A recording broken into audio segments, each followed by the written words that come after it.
So you're welcome to today's webinar series, and we'll have a brief welcome address from our acting registrar, Dr.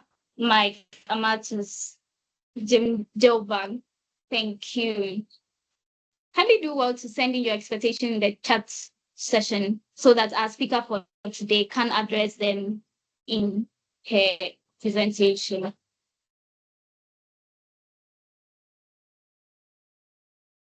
You're welcome, say.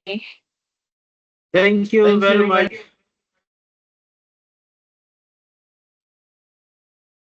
Yes, happy to see all of you here. And I'm happy to see Abigail.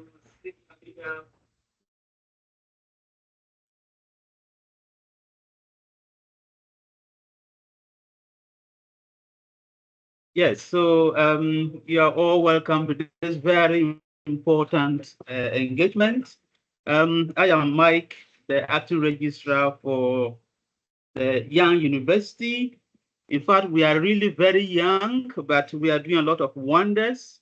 We are located in Sunyani in the Bono region of Ghana, a very young university, but we are roving soldiers with the well-established universities. So it is really a great honor to see all of you here. And we are here to look at the topic, sustainability in the corporate world. Can business be a force for good? Very interesting, very, very interesting. So we are going to explore the sustainability of business realm through the lens of social enterprise. So we are going to look at what are the opportunities, what are the challenges that these entities are facing, and possibly what are some of the options that are available. The speaker I know is well experienced, is full of knowledge, and I'm sure we are going to have a very interesting interaction with her.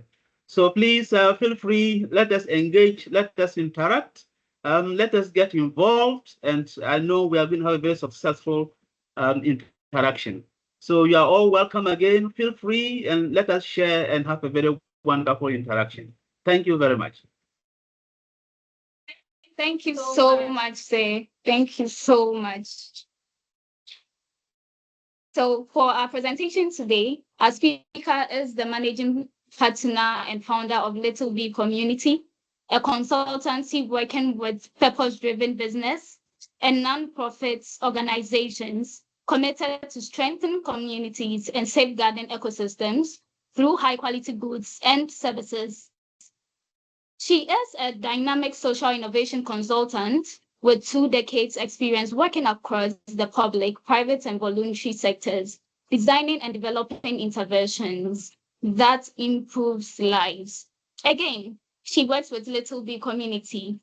Little V Community happens to be a sustainable development design challenges such as urban garden and expo inspiring London communities about sustainable cities, the circular economy and climate-centered design of the public realm, and won a UK Innovation Award for a sustainable vertical farming.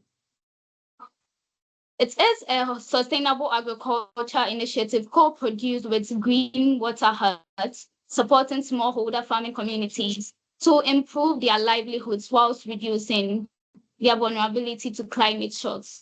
The project was later shortlisted for a Swiss Agriculture Innovation Award. She happens to write about intersection between environmental security and migration, and is passionate about working with businesses and across communities to design effective interventions to respond to the global climate challenge. She holds an MA in International Relations and Politics and a BA Honors in Russian and German from the University of Leeds. She is a trustee of the Move the World, a charity inspiring young people in Ghana to be leaders in sustainable development practice through innovative experiential learning, and place focus on the UN Sustainable Developmental Goals (SDG). So our speaker for today is none other than Miss Abigail Bulley, and we are happy to have you today. Welcome, Ms. Abigail.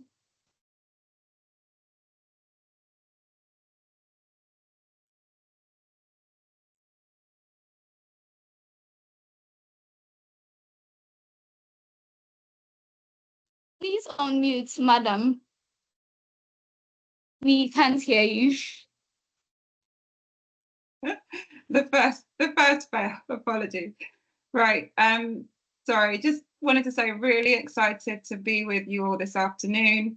I hope you're going to enjoy this presentation, and please feel free to ask questions as we go through, but there will be some time to ask some questions as well during the session.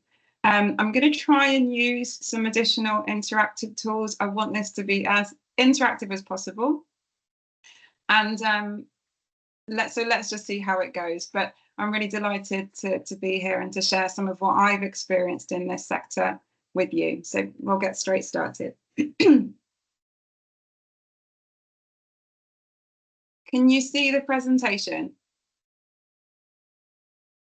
Can someone give me... Yeah, you can? No, we can't. You can't. Okay. You haven't shared your screen yet. Let me try again. Bear with me. Kindly share your entire screen. Sure, let's see if it will work. Is it sharing now? Let me just try again. Yes, it's. Yeah. Can you see the presentation now? Yes, we can. It's fine now. Fantastic. All right, so let's get started. This is going to be an interactive one, so let's be ready for that. So we're going to be looking at whether business can be a force for good. And I'm going to share some examples, but I need you to really participate as much as possible.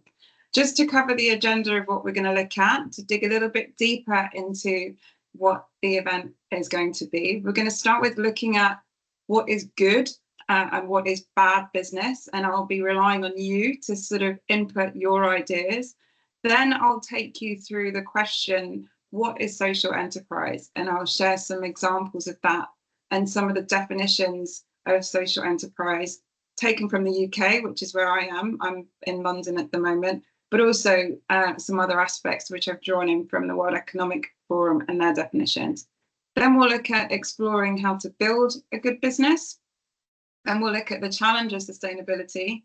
And if we have time, we'll think of a good business idea together and have some time for questions and answers at the end. Everything sounds clear so far?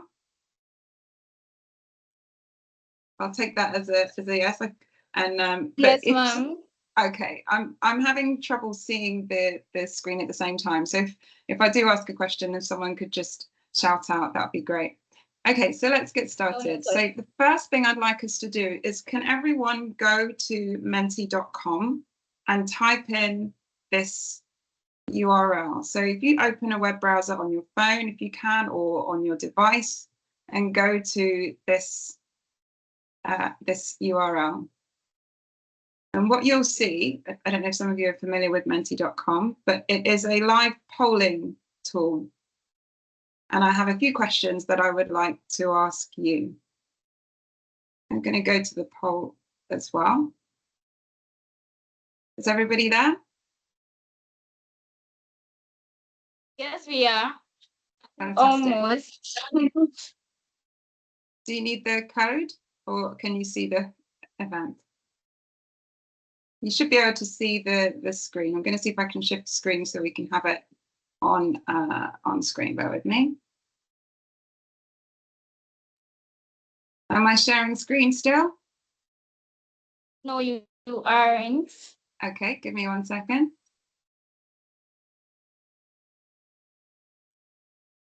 Can you see the results? No, we can't. Okay, let's give it a minute. If not, then I'll go back to sharing as normal. Can you see the results now? No. So what you should be able to see is some voting for people who have voted. And so far, people who have voted in the poll have voted 2-1 that business can be a force for good. So this is a live poll and people are inputting their votes. And for now, 2 people have voted yes, business can be a force for good. And 1 person has said not sure. And that's just a very quick poll to see what people think. But let's try it another way. If you think business can be a force for good, can you say yes or no into the chat box, please? Let's see what you think. Can business be a force for good? So you can type yes if you think it can, or no if you don't trust business and you don't think it can be a force for good.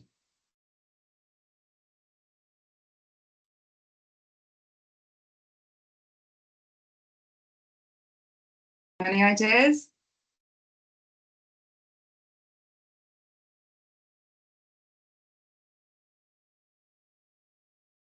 Can everyone see the chat box? Yes, we can. Okay. So can everyone put a yes or no in answer to the question? If not, we'll move on and I'll continue with the webinar. We have about 3 yeses. 1 is not sure. The other is saying that depends on who is running the business. Okay, all right. Well, let's see where we go to next. So can you see the presentation? Not yet. Let's just let it Okay, load we are up. there. Okay, great. So this is really a question that we're going to explore in the next few slides. And I want you to have a think about what you're going to see and see if your idea about business being a force for good changes or not. So I have a question here on how many businesses or brands you might be able to name. How many famous businesses do you know? You can just shout out. You don't have to type it in. You can just come off mute and tell me a name of a business that you know. Anyone? Hello. Hi. My name is Aisha. I'm currently an MBA student in China. I know of Apple. Great. Yeah. Yeah. That's a great And example. Starbucks. And Starbucks, 2 Yeah. big brands. Thank you for that. Yeah, thank you. Thank you. Anyone else want to add? I did say this is going to be as interactive as it possibly can, so don't be shy. Just turn your mic on and tell me about a business that you know. Good morning. Good morning. My name is Onesimus Dizion. I'm doing my master's program in geological engineering in Ghana. So one of the businesses name that I know and the brand is like Fendi. Fendi. Yeah, Fendi. You like your fashion? Yes. Fantastic. Fantastic. Thank you. Thank you so much for that. You're welcome. And we'll take one more. Would anyone else like to tell me about a business or brand that they know?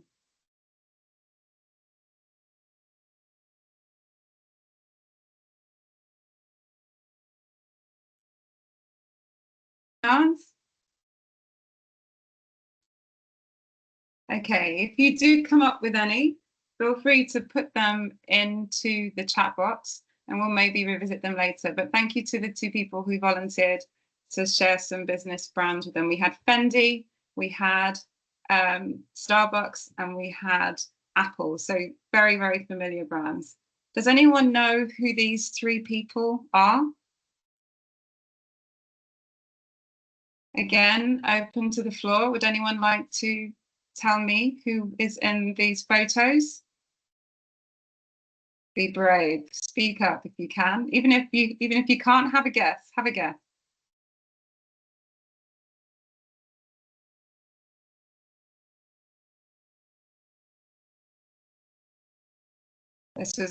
This was definitely going to be a very difficult quiz. Okay, so I'll tell you who these 3 people are. The first person is a guy called Muhammad Yunus. And Muhammad Yunus set up the Grameen Bank. He's an entrepreneur and a businessman. from India. He won the Nobel Prize in 2006 for his work setting up the Grameen Bank. The Grameen Bank was focused on microfinance, and he decided that in a world or in a context in India of huge poverty, he felt that one of the barriers that people who experienced poverty had was that they couldn't get access to a bank. And he set up Grameen Bank with the intention of enabling people to get a loan for as low as or less than anything up to $100 at the time. This has been scaled up into what some of us may well know as the microfinance model. And it is one of the types of businesses that you will find out there that will essentially be a business that is trying to do something good. So Mohammed Yunus, social entrepreneur, focusing on making finance as a product accessible to as many people as possible. The one in the middle is Maggie L. Walker. Now you can't really see from the photo very well, but Maggie L. Walker is the first Black American woman to set up a bank. She set up St. Luke Penny Savings Bank in or around 1903, so quite some time back. And she's credited with starting a bank that she wanted to challenge people to turn the nickels into dollars. So again, she was thinking about poverty.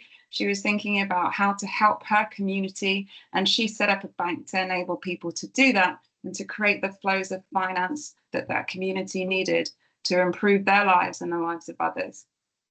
And the last one is Dan Schulman. So I just want everybody to say, or you don't need to, but I'm sure many of you are familiar with PayPal.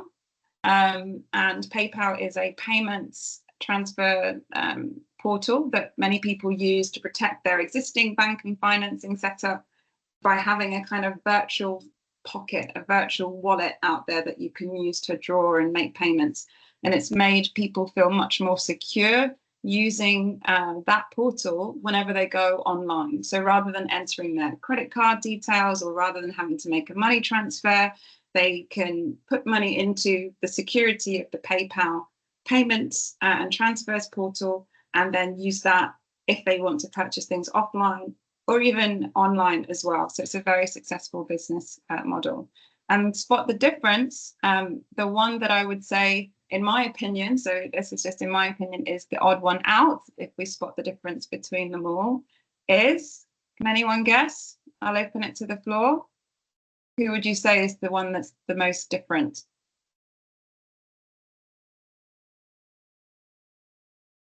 Anyone?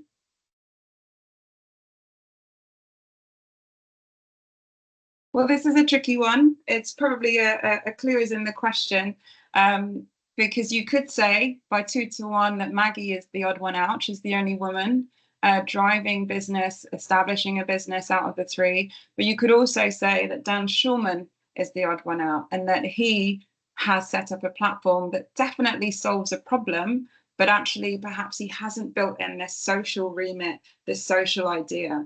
And I guess the main thrust of really thinking about business as a force for good is really recognizing that in actual fact, every business to a degree is set up to solve a problem that is out there for someone in some way. So if it's in relation to spending some money, as it is with Dan Schulman, or whether it's something slightly different and having access to funds, as in Mohammed Yunus and Maggie Walker. But I wanted to set the scene in terms of whether business is a force for good or bad, in recognizing that most businesses, I'd say the high percentage of businesses were really set up to address some sort of problem. So if we come back to those three businesses that colleagues mentioned on the call, we had Apple set up to provide a fundamentally different experience of a computer and make it something fun to use. Starbucks, they want everybody to have coffee whenever they want it, however they want it, with any flavors, sugars, whatever you want. Starbucks is there. And then Fendi, they've set themselves out as a brand for people who perhaps are really fashion conscious, are very interested in a luxury type brand and want to be able to rely on that for their needs and things. Everything understood so far?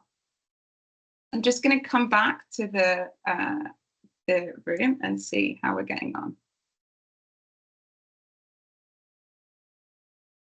Okay, All right, back to the presentation.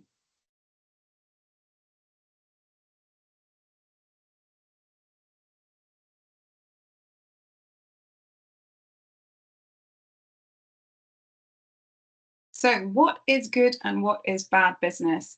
And again, I want to just walk this through a little bit more and then get some questions and thoughts from you as the people participating in this webinar. And if you haven't spoken yet, now is going to be your chance. So get ready to turn your mic on and share your thoughts and comments.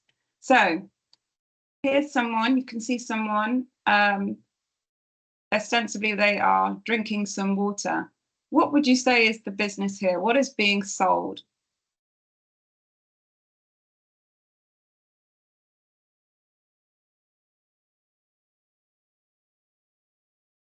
Any comments? Any thoughts? Don't be shy. The water is being sold. Yes. And what's this? What's the problem? Why are they selling this? How have they fixed a problem?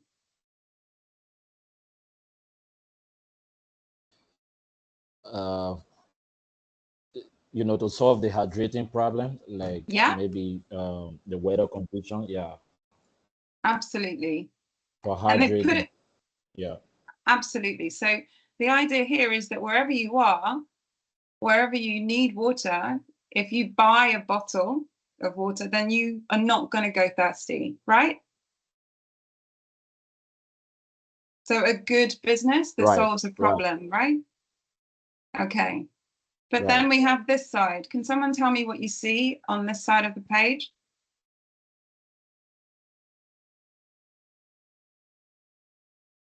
It's not that easy. So I'm going to tell you what you're looking at. You're looking at a photo which shows plastic waste in the ocean. Plastic waste in the ocean has become one of the biggest environmental challenges that we have. Not only is this in terms of big plastics, as you can see here, but also in terms of microplastics that are getting into the water system.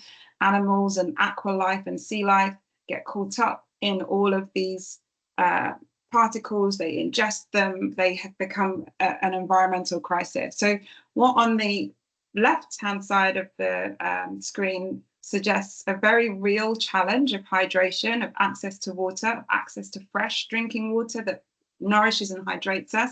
You have a flip side to that business model, that it is creating a lot of waste, and there is an externality, an externalizing of that problem outside of the business. So we have people that will throw their plastic bottle away or don't have access to means to recycle it, and very quickly that those plastics end up in a place where nature has to somehow deal with it or get stuck with it, right? So that's one option. I'll give you another example. What can you see in this photo?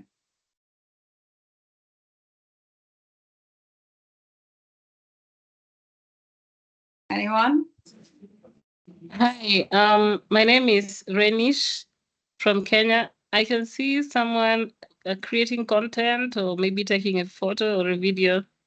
Yeah, absolutely. Thank you. So they have got a phone, and exactly as you said, they're creating some content, they're taking a photo. What would you say was the business here? What was the thing that they did to do?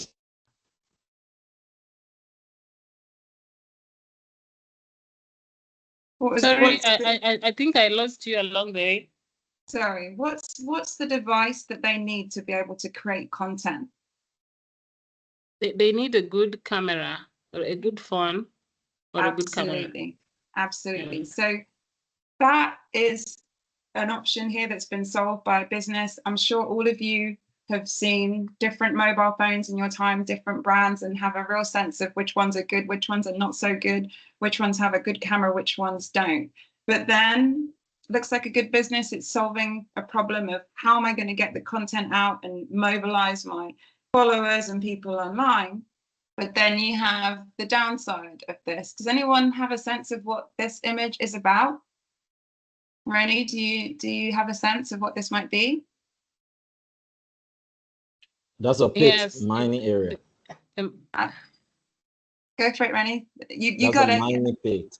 It is. So exactly that. So we have the flip side of things where in order to create the facility, the technology, all of the things that make that phone function, mining continues at pace to get those minerals, that cobalt, all of the different sorts of minerals required to make that phone do the magic that it makes.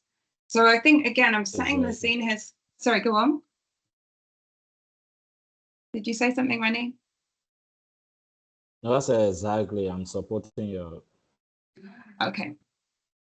So again, I'm setting the scene here around really what is good business and what is bad business, right? It's not that straightforward. You could say there are things that help us about business, and then you could say things that, unfortunately, as a result of all of those good solutions that have been delivered by the enterprising world, we're left with externalities. We're left with additional challenges in our community, in our environment, in our immediate area that kind of are coming back to haunt us. And I think we're all very, very clear about some of the challenges that we face in terms of sustainability and living much more sustainable lives, right?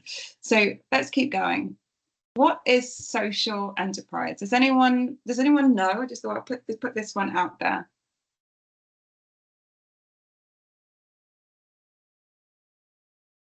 Has anyone heard of the term before?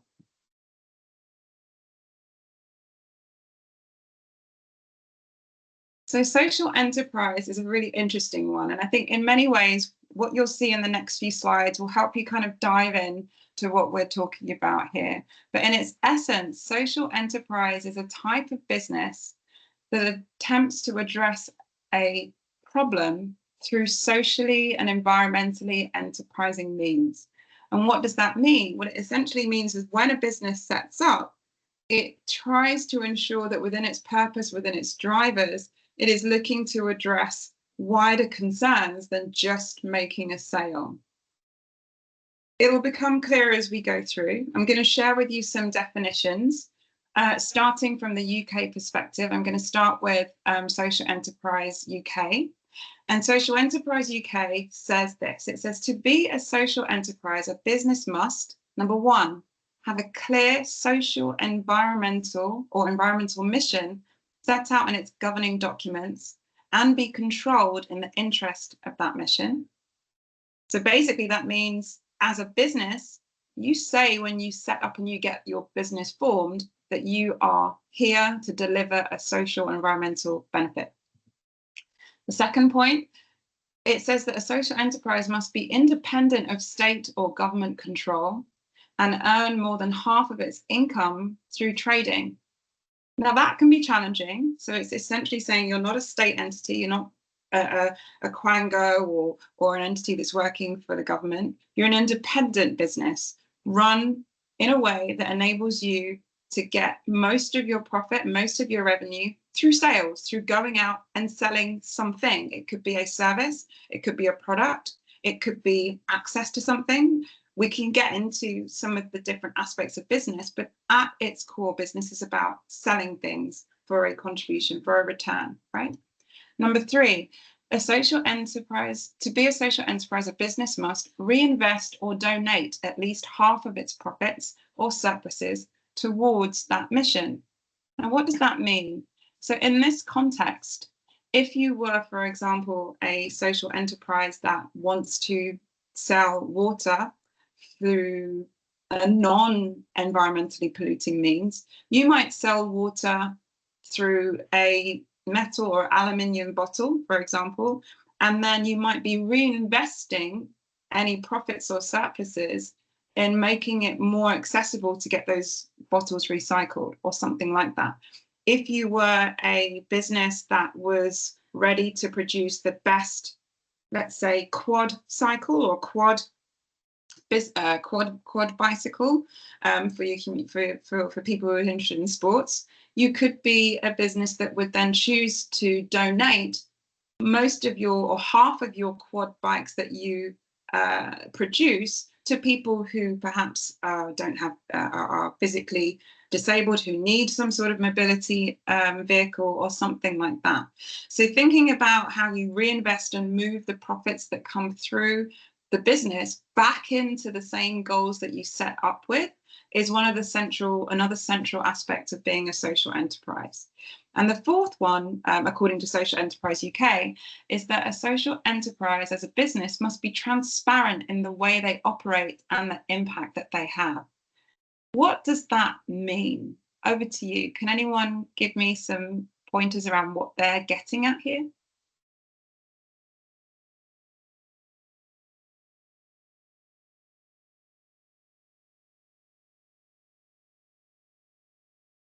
Any thoughts? So in order to be transparent in the way you operate and in the impact that you have, what this is saying is that it's not enough to just say, oh, you know what? I'm a social enterprise. I believe in reducing carbon. I believe in getting rid of plastic pollution. I believe in creating farms that don't use pesticides. You have to be able to prove it, and you have to be able to provide some transparent mechanism that is credible, that people can look at and people can reflect on what you are doing. So in at least looking at it from a Social Enterprise UK perspective, you can go to the website. Social Enterprise UK is a charity, actually, and you can go and visit and find out more about social enterprise in the UK perspective by going to that website. But that is one of the critical 4 things that they are saying you have to have if you want to be a social enterprise. But essentially, a social enterprise is just that. It's looking at how you take some of the problems that exist in society for which you may create a business, but then you anchor every aspect of your business in those social or environmental aims. Does everyone, let me just open the floor. Any initial thoughts or comments on that?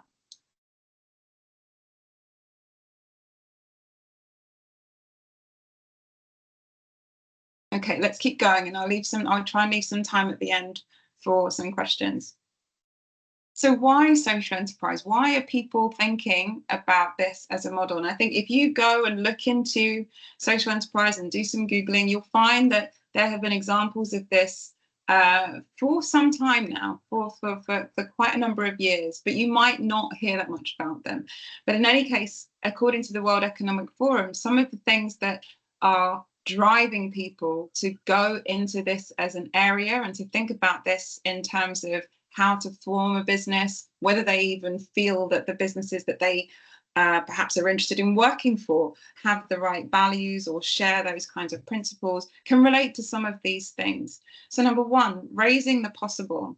So if we take Muhammad Yunus, up until he decided to launch the Grameen Bank, pretty much no one could get a bank account or a loan for $100. It was something that they might need to seek from their family, from friends, from other people, but an institution, a huge bank set up to lend small amounts of money to help people further sell their produce, sell their skills or teach or whatever it might be. But through those micro donations, Muhammad Yunus was able to and made microfinancing options, he was able to support those people. So he made it possible. He raised the possible, as you see here in this first column, in the red column. Raising the desirable.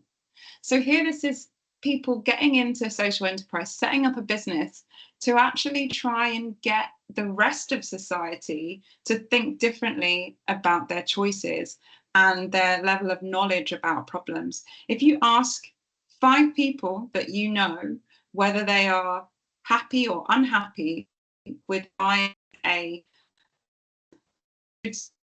and tomatoes or whatever it might be, knowing that there may be some pesticides there that may be dangerous for their health, I'm guessing that probably more and more now people would not feel that that's desirable. They would not want that to happen at all.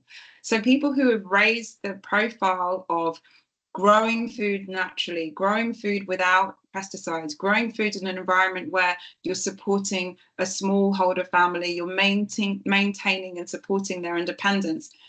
By doing that, just by creating a business or a cooperative or something that is looking to run business differently, you're raising the norms, you're changing cultures, and you're shifting values and appreciation of what business can do.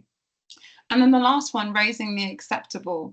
I thought this was really interesting because what it's essentially saying is that it can start with one person, one organization, one business, one cooperative, but gradually as these things grow and as people get better and better and better, you'll start to see certifications coming through. You'll start to see mandatory legal provisions put in place to ensure that no one is cheating the system. So you can't just go out there and say, oh, by the way, my tomatoes are completely organic. No, you have to have the certification for that. And so the standards have also been growing and are there to maintain what is acceptable and what is not acceptable. So that's just giving you a bit of background to why social enterprise is there and why it's important as we look at business and how business continues to grow as we go forward to the future. I think I'll skip this one because I want to leave some time for questions at the end, but you've already mentioned some businesses, but I challenge you to think about any socially minded businesses that you are aware of, and we'll see kind of how we get on from here. Is social enterprise of interest to you? So we're coming to the second half and the latter part of the session.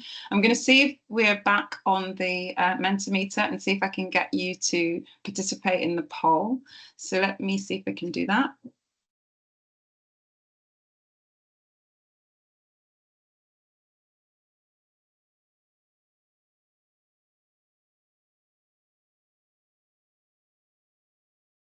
Okay, so can everyone see the poll? So we had, can business be a force for good?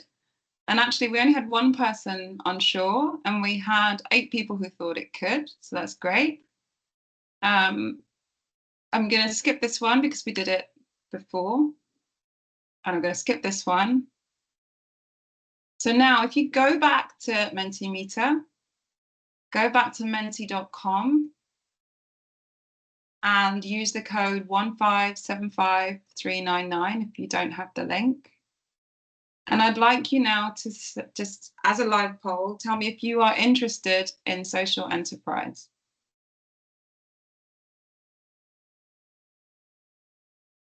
Two people? 3 people? I think we have a lot of undecided people because we have, I think, around 20 people on the poll. We may have different levels of access with the tool. But so far, it looks like there's at least 3 of you who are interested in social enterprise as one of the mechanisms for business to think about sustainability, think about some of the different topics involved in sustainability. So that's great. We certainly haven't had any no's. And I think the challenge with social enterprise is that it really comes down to how you make it work. And we're going to talk a little bit about that now. So thank you for everyone who participated in the poll. And I'm really delighted to see that all 5 of you are really interested in social enterprise. And I'll be happy to share some further information about that. All right, back to the presentation. So how do you build a good business? Now, if you think back to what we started out with, we talked about identifying a problem that needs solving. And this session was put together with the thinking around sustainability and what that might look like in terms of social and environmental aims. Now, when I first got into social enterprise and was learning about it from people who were already in the field, they said the first thing to do if you're interested in social enterprise is just to go outside your front door and walk down your street. And they said you will see as an infinite number of problems that may need to be addressed, either through a business offer or through some other means. So it could be cleaning windows, picking up litter, people who are dealing with homelessness. There could be any number of problems that you could identify that need solving. You could also go big with huge societal problems. Think about the number of people that are entering into the criminal justice system or finding themselves on the wrong side of the law. They go into prison, they come out, they can't get a job, they go back into prison because they start stealing again. And you have this horrible cycle of social degradation, which is called recidivism, where once someone gets into that pattern of not being able to break out of this criminal activity, they just stay and they go in a cycle, and you have this massive waste of life. Just down the road from me, there's a coffee shop called Redemption Coffee that employs only people who have just come out of prison who need a job.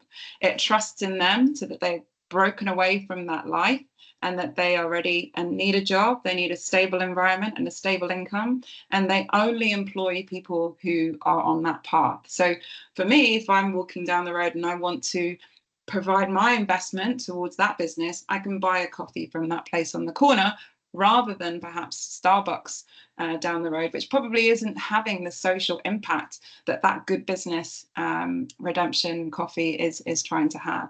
So the first aspect is about identifying a problem that needs solving. The second aspect in the middle is keeping good social and environmental principles at the heart of every business decision. So that's not just, I'm going to build a coffee house that works with people that are just coming out of prison, but I'm going to use resources that are non-toxic. I'm going to use coffee that is from a smallholder independent family. I'm not going to use the ones that are drilling down and robbing, not necessarily robbing, but really making it really hard for local communities to produce the coffee or the resources that they want to sell to keep their businesses going. I'm not going to sell cakes or chocolates that are not in any way fair trade. So every business choice that goes into running that business can have a social and environmental principle behind it. And all of the supply chains of some of your biggest businesses, even the Apples, the Starbucks, they too, are, as much as they may not, you may not hear about it, you might not know about it, but they too try and be better and good businesses in ways like that. So looking at their value chain and their supply chain.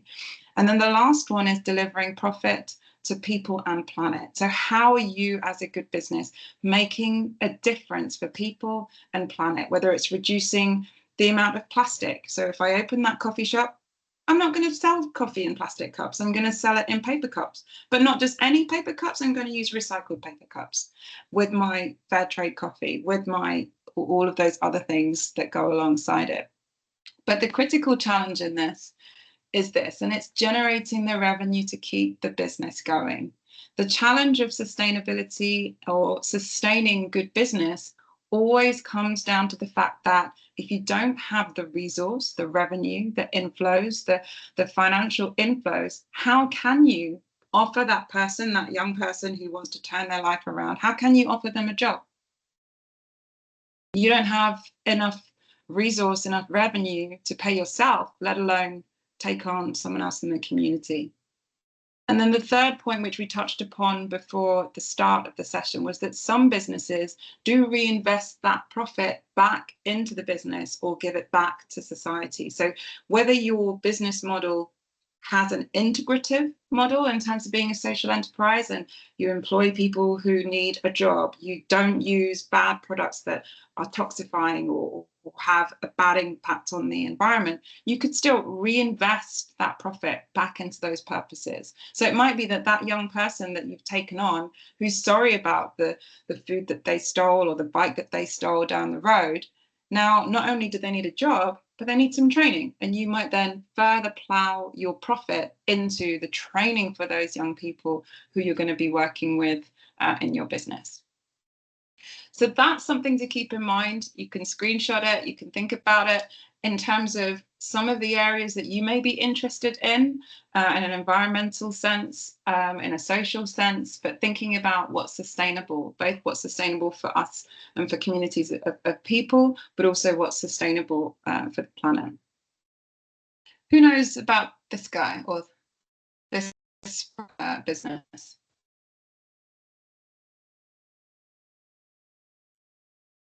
Anyone?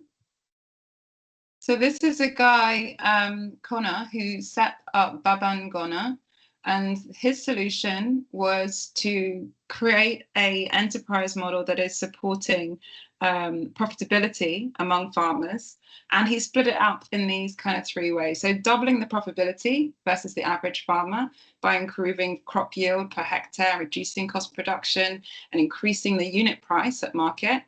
and then halting the cycle of poverty and violence by turning unemployed youth at risk of conducting violent acts into successful agricultural entrepreneurs.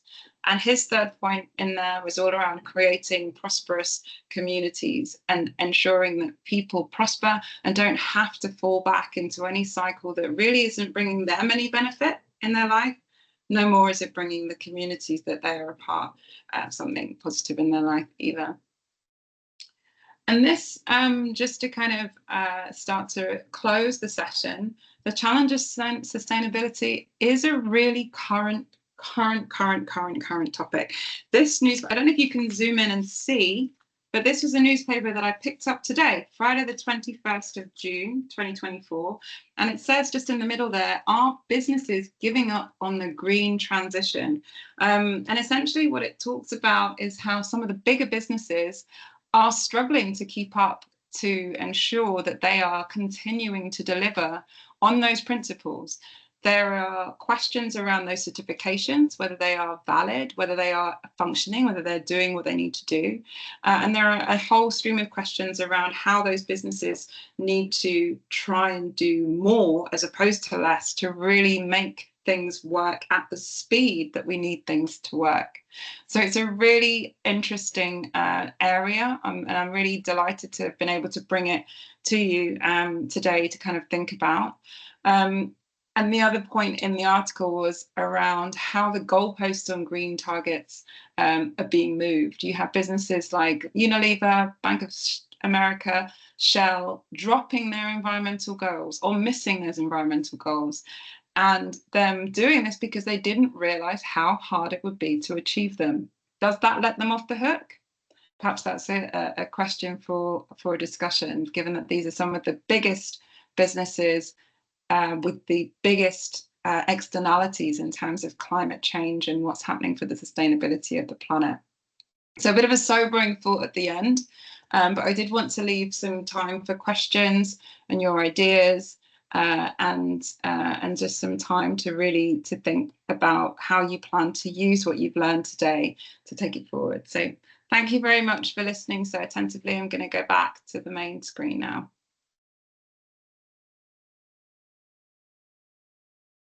Any questions? Anything at all that you'd like to ask of me?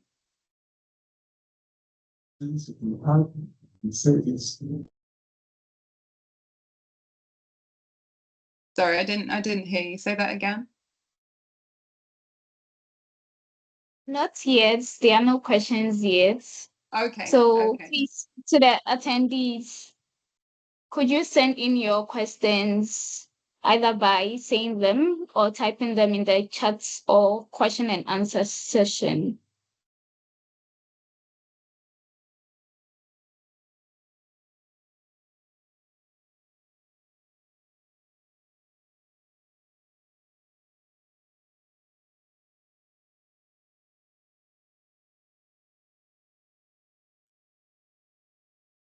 That's a good sign. That means that everything was super clear. Can I just ask of everyone that's here? I know some of the people that have already spoken have spoken about your studies and where you're working at the moment. Oh, we have a question. Someone's put their hand up. Joel Jr. in King. Go ahead. Yeah. Good afternoon, ma'am. I don't know if you all can hear me. Yes, I can. Go ahead. Okay, thank you so much. Yeah, I think I've really learned a lot from all your presentation. I really appreciate what you do. And my question is a non-profit organization part of social enterprise? That's a really great question, Joel. So in its most basic sense, the non-profit organization is a social enterprise because it takes the challenge that it wishes to seek and then pursues it through business means, i.e. moving funds into a business, doing something with those funds and having an output at the end. The difference with a lot of the non-profits is the way in which they gain access to those funds. So, for example, charities, as they're called in the UK, and some non-profits, the only way in which many charities can get that inflow of funding into their business is through charitable donations, or through approaching a philanthropic foundation, or trying to find a philanthropic person who gets behind their mission. So they are social enterprises at their most kind of basic sense. In the UK, we have lots of different legal formations of businesses. We have charities that are purely charities that don't tend to run for profit but source donations. They can trade as well, but largely they source donations. But you also have businesses. You have a business called a community interest company, which is not a charity, but which has what's called an asset lock.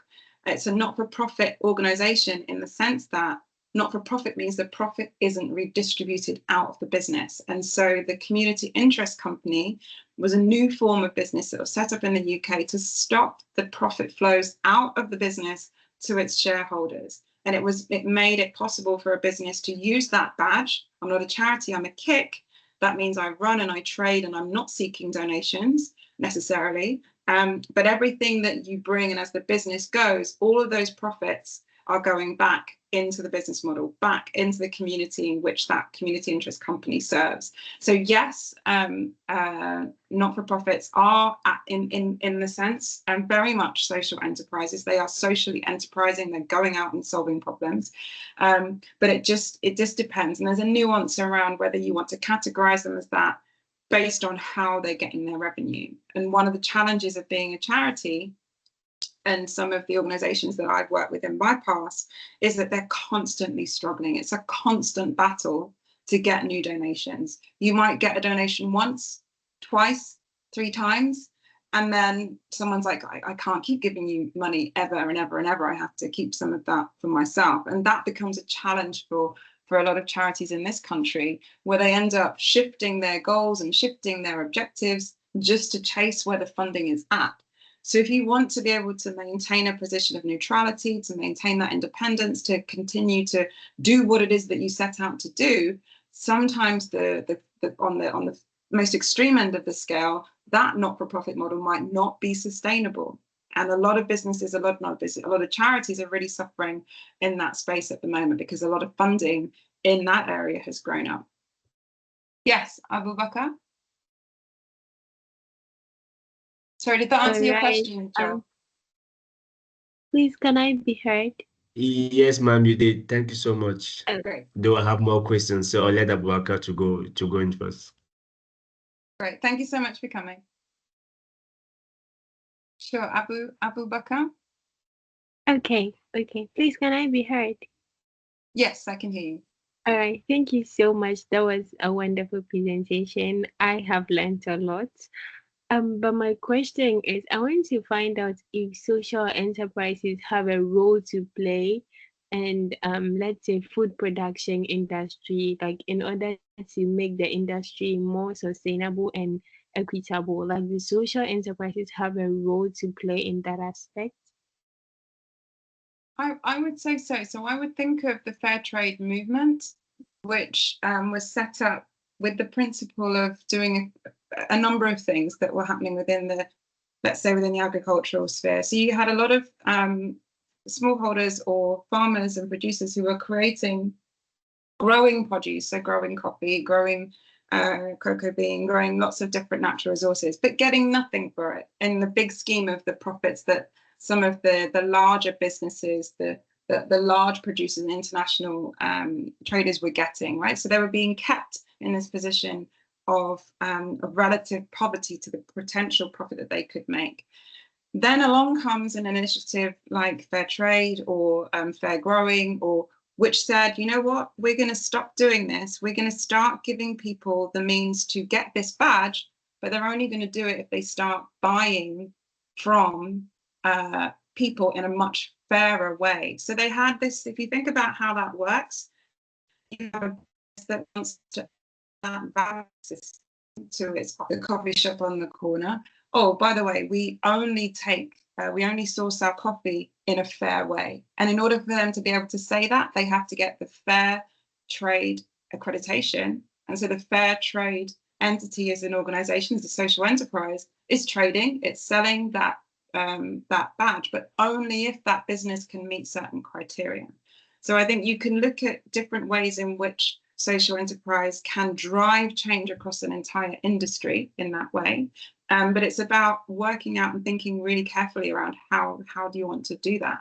You could say that on another level, just looking at a tomato growing business that only employs women because they may be further from the labour market or not than others, that only does not introduce any malpractice in terms of child labour or in terms of using toxic or things that are damaging to the environment, and runs with that brand. Now, you could say that they, as a business, are socially enterprising because they're employing people who need work that can't get work, and they're not impacting the environment. Does that answer your question? Very much. Thank you.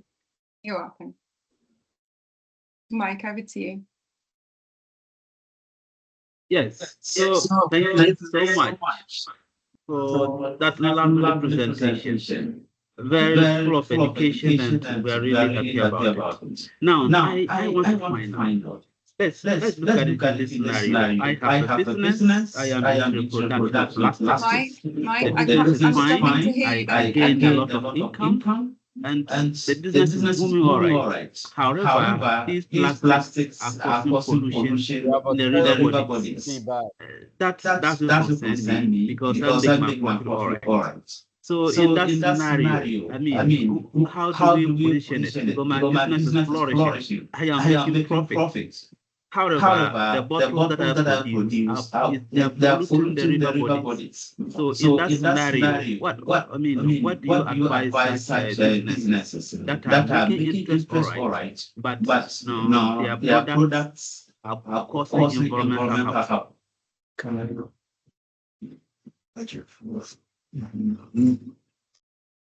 Mike, I struggled to hear you. There was a bit of feedback while you were speaking, but I think you were saying, what would be my suggestion or recommendation to businesses that are still creating externalities that are dangerous, or that are was it something to that effect, or they're still polluting? I'm sorry, I struggled to hear the question. Hello, the question is this. I am into a business. I am making profit.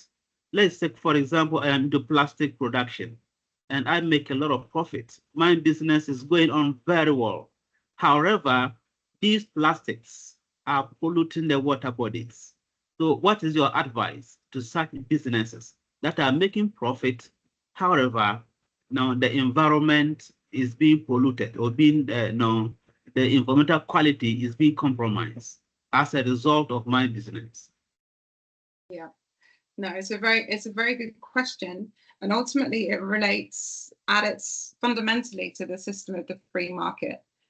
So within the free market, unless there is a legal provision, a legal mandate, a legal policy, a legal framework that is in place nationally or internationally that stops that business from doing that, and is prepared to do that either by policing those rules, policing that mandate, policing that law, there is actually very little to stop that business owner from continuing to run a business that profits them. That is one of the ultimate challenges that we are faced with. One of the things that sits behind a profit-making business is the extent to which profit is redistributed. And so it's very challenging for a business that ultimately may be set up with a environmental or social objective to manage and balance off and ensure that its principles are in line with the practicalities of how it generates profit. If that person that's selling those plastic bottles knows and is under pressure from their shareholders, well, you know what, we made a great profit last year, I want even more profit this year, there is no incentive. There's no incentive for them to change their model. Quite the opposite, they will probably sell more plastic bottles to make more profit, to divest, and so that profit goes back to their back to the shareholders. So it's very challenging, but looking at the way in which systems can be changed and how things can start to work differently, it can be around what legislation is in place, what political power there may be in terms of mobilizing or shame. You know, some people have been out there doing all kinds of things to try and shame businesses into acting differently. But the challenge is that within the free market, unless there's legislation and laws against making a plastic bottle, there's nothing to stop someone from running that business. The other thing would be, I would consider whether that business wants to reflect the values of its growing consumer base. I think conscious and conscientious consumers these days are very, very interested in where their produce comes from. Is it having a social impact? So it might be that they start to think, or those shareholders start to think, actually, you know what? Business is moving in a more socially sustainable, socially responsible way. We would be foolish as a business to not consider the long-term impact on our profit margin if we don't think about changing now. So it might be that getting ahead is not about, you know what, we're going to keep selling plastic bottles today, tomorrow, and next year, but actually to start in the future and think, actually, how long do you want this business to survive for? Because the movement, the culture, the attitudes are changing now. And so it's very important for that business to recognize that is a risk to them for not changing. That's another way of looking at it. Okay, thank you, Mom. I think we have a question here. So Lali says that, where do entrepreneurs find the initial funding to start their businesses? Again, are there funders that help social enterprises? So this is a great question. So I think generally, coming back to the question around not-for-profits, you could take the not-for-profit route if you wanted to seek funding. But if you wanted to start a business, there are social investors, particularly in the UK, there are some social investors that if your business model looks strong and is robust and is proven, in this setting, there are some investors who are looking for those kinds of angles. But essentially, if you think about Grameen Bank, his model was just, you know what, I'm going to start, here's a little bit of resource to go and run your business. And if you think about some of the women or some of the enterprises that Grameen's microfinance enabled, some of them may have started as seamstresses, as people maybe using some of that initial loan to get their business off the ground. And then down the line, they continued to support others, and the cycle kept going round and round and round. And so people were able to kind of sustain their business in that way. One thing I wanted to sort of throw into the mix to sort of help you think, if you want to think about some other examples, there are a couple of books. I'm not sure how it's going to come up on the screen. It's going to be reversed. But this book is called The Power of Unreasonable People. If you want to learn about how social entrepreneurs create markets that change the world, that's a great book. If you want to think about more of the, I would say, not-for-profit side, you could look at this book, Doing Good Better, which is a book by William McCaskill, which is Effective Altruism and a Radical New Way to Make a Difference. And then really getting to the heart of what big business does. This is a really interesting book. I think it takes some ideas that actually are out there in the world already, but Good to Great really starts to unlock what you need to do as a business to keep that business going and not just be good, but have the wherewithal to be so good that the profit kind of keeps coming. And at the heart of it is a sense of it's not a straightforward thing. It's actually requires a whole range of leadership principles, a whole set of considerations around your governance, around your mission, and thinking things through very carefully. But at its heart, it really comes down to getting it started, testing it out, and seeing when you go from there. Because you'll very quickly find once you start anything, how easy or difficult it actually can be. But there's a lot to be inspired by. There's a lot of people doing amazing things and a lot of women doing amazing things across the African continent. I was reading about some this morning. So it's there for the taking. But I will look into, and I can sort of dig out any specific social investor models. I know there's a global innovation fund, for example, that looks at scalable models and is really interested in supporting innovation that has that triple bottom line. Okay, thank you, Mom. I hope your question has been answered. Again, we have another question from Renish, and he says that, is it possible or feasible for all big businesses to go the social enterprise way? That's another really great question. Thank you. So I would say that there are what I would call in the area of compliance within business, there are certain rules that businesses have to follow. And I would say that by and large, over the last 10 years, there has been standards that global businesses, particularly large businesses, have to meet, particularly when they get above a certain threshold. So that could be around modern slavery and ensuring there's no slavery in their supply chain. It could be around looking to achieve science-based targets, around what they're looking to achieve in an environmental space, to ensure that they are driving towards something that is achievable, demonstrable through science, and is actually going to have the impact that it has. More recently, as the kind of article sort of suggests, I think businesses are realizing, particularly on the biggest ones, that it's quite hard to steer that massive tanker around and to change your practice, to change all of those things.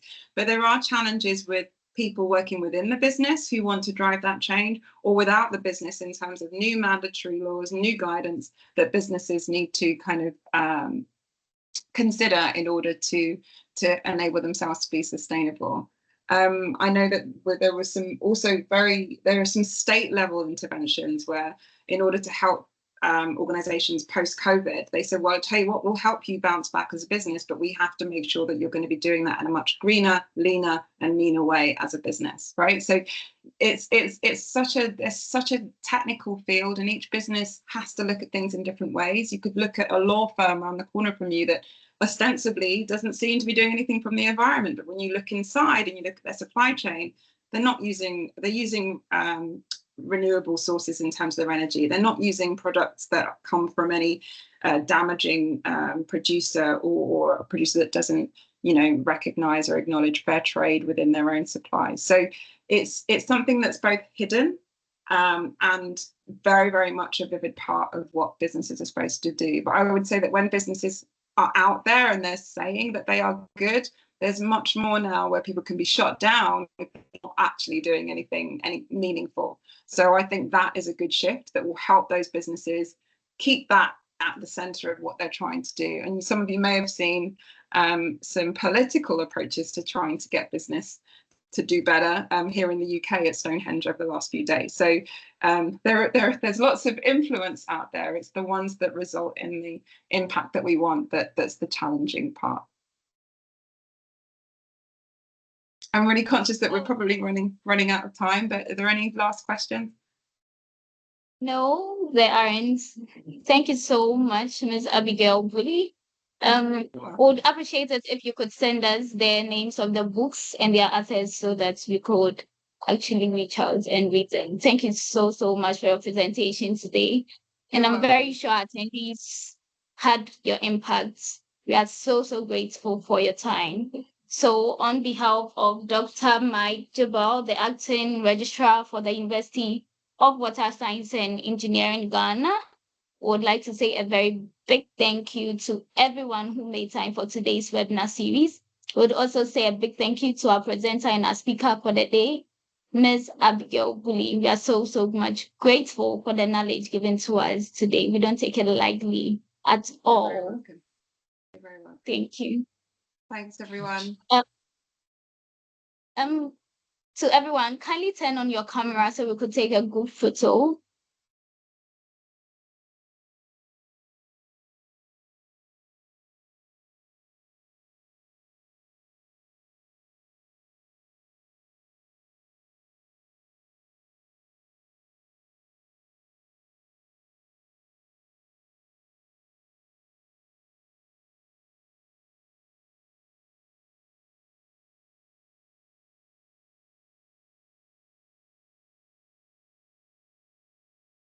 Great to see you all. Thank you so much for staying and staying a bit over time as well. I really hope it's been helpful and interesting.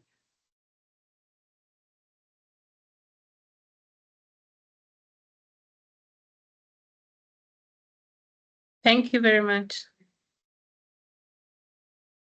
Take care, everyone. Good luck. Thank you. Thank you. Thanks, everyone. Take care. Bye. Thank you. Thank you, ma'am. Thank you. Thank you very well. Take care.